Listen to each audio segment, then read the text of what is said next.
कौरवाहे SIM नाले के लगल गहरो वधी लगभग 75 फुटन ताईं पहुची वियो। केतिराई ॻोठ 100 एकड़ ते पोखियल फसल पाणी हेठि अची विया। ॻोठाणा लॾ पलाण करण ते मजबूर थी विया आहिनि, पर इंतज़ामिया अञा ताईं हथ ते हथ रखी वेठल आहे। गहरो भरिसां L3 सिम नाले के लगल 60 फुटन जो गहरो बंदि न थियो। मुर्गो गहरो अञा वधी 75 फुट थी वियो, जंहिं सबबि ॻोठाणा सख़्त परेशानी अज़ियतुनि में मुब्तला थी विया आहिनि।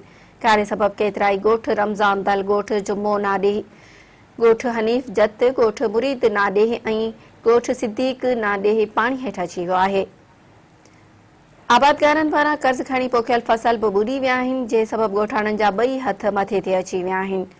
होरां घारे जो पाणी घरनि में दाख़िल थियण सबबि ॻोठाणा माल काहे लॾ पलाण करण रहिया आहिनि। जे दौरान बि रस्ता पाणी हेठि अचण करे रहवासियुनि खे लॾ पलाण में बि ॾुखियायूं दरपेश आहिनि।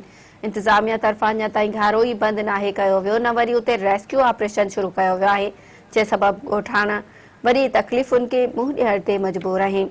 इलाइक़े वासियुनि पारां इंतज़ामिया खां तुर्त हेवी मशीनरी घुराए गहरो ॿधी संदनि परघोर लहण जो मुतालबो कयो वियो।